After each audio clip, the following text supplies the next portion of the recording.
नमस्कार, स्वागत है आपका हमारे चैनल पर। मैं हूं आपके साथ शिप्रा सैनी।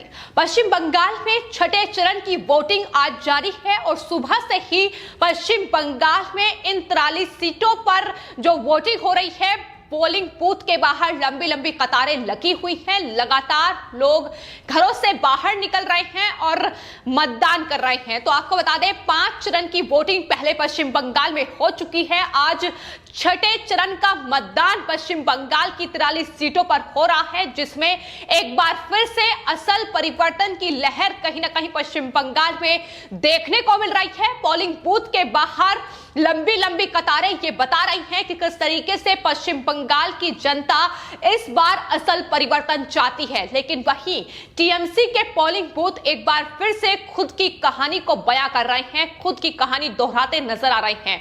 जिस तरीके से 5 चरण की वोटिंग में टीएमसी के पोलिंग बूथ खाली नजर आए, वो एक बार फिर से खाली नजर आ रहे हैं। ना ही टीएमसी का कोई कार्यकर्ता और ना ही कोई मतदाता वहां नजर आ रहा है। तो जाहिर तौर पर पश्चिम बंगाल की जनता में इस बार ममता दीदी के खिलाफ कड़ी नाराजगी है। ये पिछले 5 चरण की वोटिंग में भी देखने को मिला था और एक बार फिर से जब छठे चरण का मतदान पश्चिम बंगाल की 43 सीटों पर आज हो रहा है, उसमें भी यही तस्वीर निकलकर सामने आ रही है। जहां बीजेपी के पोलिंग बूथ पर तमाम पार्टी कार्यकर्ता और वोटर्स नजर आ रहे हैं, वहीं टीएमसी के जो पोलिंग बूथ है वहां बिल्कुल सन्नाटा पसरा हुआ है, जो ममता दीदी की हार को पश्चिम बंगाल में बयां करता साफ तौर पर नजर आ रहा है। लेकिन जिस तरीके से हार पश्चिम बंगाल में ममता बनर्जी की होती दिखाई दे रही है, उसको लेकर बौखलाहट भी लगातार टीएमसी की बढ़ रही है। टीएमसी कार्यकर्ता अब बीजेपी कार्यकर्ताओं को निशाना बना रही हैं, उनके परिवार को निशाना बनाया जा रहा है। इससे पहले भी किस तरीके से टीएमसी कार्यकर्ताओं की ओर से पश्चिम बंगाल में बीजेपी कार्यकर्ताओं पर हमला किया गया है, इसकी तस्वीरें देखी थी। लेकिन एक बार फिर से छठे चरण की वोटिंग में कहीं ना कहीं मतदान को प्रभावित करने की एक कोशिश, इसी कोशिश में बीजेपी कार्यकर्ताओं को निशाना बनाना टीएमसी का मकसद, जिसमें वो कामयाब होते भी नजर आ रहे हैं। लेकिन जिस तरीके से 43 सीटों पर ये वोटिंग चल रही है, आपको बता दें पश्चिम बंगाल में जिन 43 सीटों पर वोटिंग फिलहाल हो रही है, उसमें से कई सीटें बेहद महत्वपूर्ण हैं। कई सीटें पश्चिम बंगाल में बांग्लादेश की सीमा से लगती हैं और ऐसे में दूसरी तरफ तुष्टीकरण को लेकर जो राजनीति लगातार पश्चिम बंगाल में हो रही है, उसको लेकर भी जो मुस्लिम फैक्टर है वो भी कई सीटों पर पूरे पश्चिम बंगाल के चुनाव में जो वोटिंग हो रही है उसमें कहीं ना कहीं बेहद अहम साबित होगा। और कुछ सीटों पर उनमें से आज वोटिंग है, तो ये तमाम जो सीटें हैं काफी महत्वपूर्ण मानी जा रही हैं, जिन पर आज वोटिंग हो रही है। लेकिन एक बार फिर से टीएमसी की ओर से उन्हें प्रभावित करने की कोशिश, लेकिन जवाब लगातार बीजेपी की ओर से दिया जा रहा है। जिस तरीके से पिछले 5 चरण की वोटिंग में टीएमसी को करारी हार झेलनी पड़ी है, वो एक बार फिर से रुझान टीएमसी को लेकर यही सामने आ रहे हैं। जो छठे चरण की वोटिंग में लगातार तस्वीरें निकलकर सामने आ रही हैं, वो बता रही है कि कड़ी नाराजगी जो है वो ममता दीदी के खिलाफ है, क्योंकि ममता दीदी जिस तरीके के तमाम हथकंडे फिलहाल पश्चिम बंगाल की जनता को साधने के लिए अपनाती नजर आई हैं, वो कहीं ना कहीं कामयाब होते नहीं दिखाई दे रहे हैं। फिर चाहे वो खुद को हिंदू साबित करना हो या फिर व्हील चेयर पर बैठकर तमाम जनसभाएं करनी हो, तमाम चीजें अब पश्चिम बंगाल की जनता समझ चुकी है। और यही वजह है कि अब असल परिवर्तन के लिए पश्चिम बंगाल की जनता वोट कर रही है। आपको बता दें, अभी तक पश्चिम बंगाल में करीब 60% से ज्यादा वोटिंग हो चुकी है, यानी जो वोटिंग प्रतिशत है वो भी लगातार बढ़ रहा है, जो कि ममता दीदी की हार भी बता रहा है कि किस तरीके से इस बार जब कड़ी चुनौती पश्चिम बंगाल में बीजेपी ने टीएमसी को दी है, तो लगातार जो वोटिंग परसेंटेज है उसमें भी इजाफा होता नजर आ रहा है। पिछले 5 चरण की वोटिंग में भी बंपर वोटिंग पश्चिम बंगाल में हो चुकी है और कई ऐसी बड़ी सीटें पश्चिम बंगाल में रही हैं जिनमें पहले ही यह बिल्कुल साफ हो चुका है कि टीएमसी कितनी बुरी तरीके से वहां हारती नजर आ रही है। खुद जिससे टीएमसी प्रमुख ममता बनर्जी लड़ी नंदीग्राम सीट, उस सीट को ममता बनर्जी पहले ही हार चुकी है। अब सिर्फ औपचारिकता बाकी है।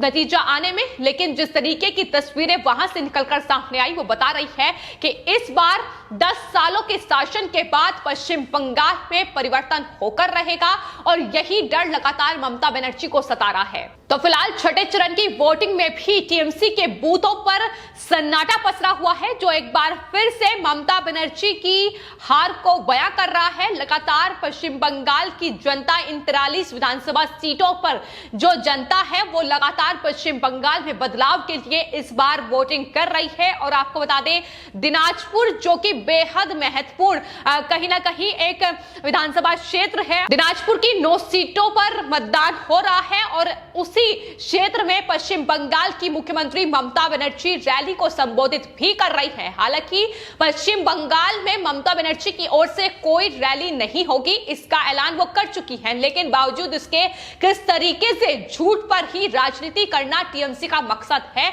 और एक बार फिर से रैली को संबोधित करते हुए प्रधानमंत्री नरेंद्र मोदी और गृह मंत्री अमित शाह को पश्चिम बंगाल की मुख्यमंत्री ममता बनर्जी ने घेरा है। उन्हें कहा है कि मैं खिलाड़ी नहीं हूं, पर मुझे पता है किस तरीके से खेलना है। उन्होंने कहा कि लोकसभा में मैं एक वक्त था जब सर्वश्रेष्ठ खिलाड़ी थी, लेकिन ममता बनर्जी शायद ये भूल गई हैं कि अब उनसे बड़े धुरंधर राजनीति में आ चुके हैं और लोकसभा में भी बैठे हुए हैं। लेकिन जिस तरीके से भाषा है, जिस तरीके से बयान है, वो बता रहे हैं कि हार की बौखलाहट साफ तौर पर ममता बनर्जी की बढ़ रही है। उन्होंने कहा है कि दिल्ली के 2 गुंडों के हवाले पश्चिम बंगाल को नहीं किया जा सकता है, यानी निशाना प्रधानमंत्री नरेंद्र मोदी और गृह मंत्री अमित शाह पर साधा जा रहा है। आपको बता दें कि बाहरी का मुद्दा पहले भी पश्चिम बंगाल की मुख्यमंत्री ममता बनर्जी की ओर से उठाया जा चुका है। कई बार प्रधानमंत्री नरेंद्र मोदी और तमाम जो केंद्रीय मंत्री पश्चिम बंगाल में लगातार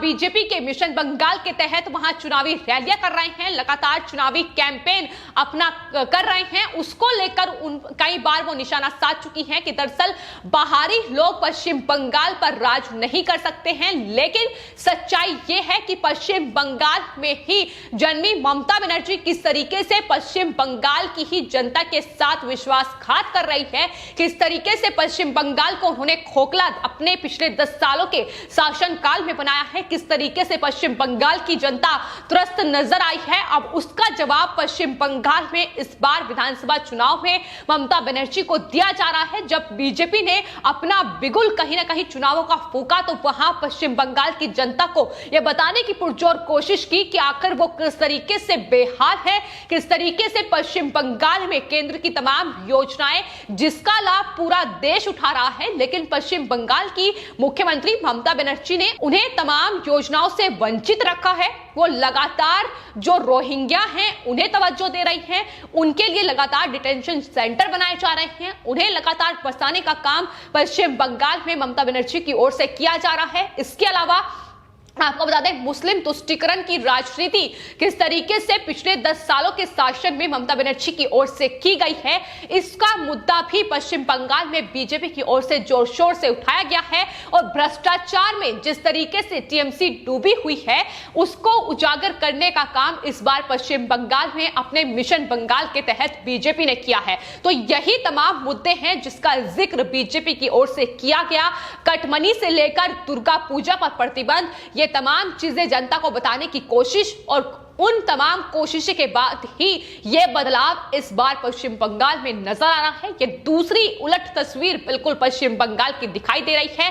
अभी तक 6 चरण की वोटिंग हो चुकी है, छठे चरण की वोटिंग आज जारी है, लेकिन जिस तरीके से वोटिंग परसेंटेज बढ़ रहा है, उससे ही अंदाजा लगाया जा सकता है कि दरअसल ये परिवर्तन ही है जो इस बार पश्चिम बंगाल में होकर रहेगा। फिर चाहे इसके लिए पश्चिम बंगाल की मुख्यमंत्री ममता बनर्जी हो या फिर उनके भतीजे अभिषेक बनर्जी, टीएमसी के तमाम नेता कोई भी पाखंड रच ले, कोई भी साजिश चले, लेकिन किस तरीके से टीएमसी के हर एक कार्यकर्ता की गुंडागर्दी को जवाब भी बीजेपी की ओर से दिया जा रहा है, इसकी बानगी भी साफ तौर पर देखने को मिल रही है। तो फिलहाल आपको बता दें, 43 सीटों पर आज मतदान हो रहे हैं, जिसमें से उत्तर दिनाजपुर की 9 सीटें, नदिया की 9 सीटें, उत्तर 24 परगना की 17, पूर्व वर्धमान की 8 सीटों पर कुल मिलाकर 43 विधानसभा सीटें हैं जिन पर मतदान हो रहा है। इनमें से अगर बात की जाए तो आपको बता दें, दिनाजपुर की चार जो क्षेत्रों की सीमाएं हैं वो बांग्लादेश से लगती है, जहां आज वोटिंग हो रही है।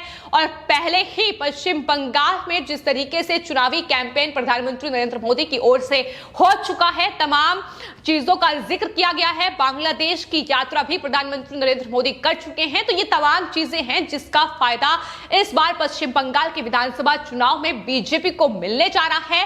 सीए एनआरसी लागू होकर रहेगा, इसको लेकर भी कई बार गृह मंत्री अमित शाह की ओर से पश्चिम बंगाल की जनता को साफ तौर पर संदेश दे दिया गया है। और यही वजह है कि पश्चिम बंगाल में टीएमसी प्रमुख लगातार बौखलाहट उनकी नजर आ रही है। चूंकि अगर पश्चिम बंगाल में इस बार बदलाव होगा तो कहीं ना कहीं ममता बनर्जी जिस तरीके से कटमनी का ये धंधा पश्चिम बंगाल में पिछले 10 सालों से चला रही थी, ये ठप हो जाएगा। और कहीं ना कहीं टीएमसी जिस तरीके से सिर्फ एकमात्र देश का ऐसा राज्य जहां टीएमसी है पश्चिम बंगाल में, अगर वहां भी खत्म हो जाएगी तो कहीं ना कहीं टीएमसी की हालत फिर खस्ता होती नजर आएगी। और यही तमाम डर है जो फिलहाल ममता बनर्जी को सता रहा है। फिलहाल आपके इस पूरे मामले पर क्या राय है, हमें कमेंट बॉक्स में जरूर लिखें और चैनल को सब्सक्राइब करें। धन्यवाद।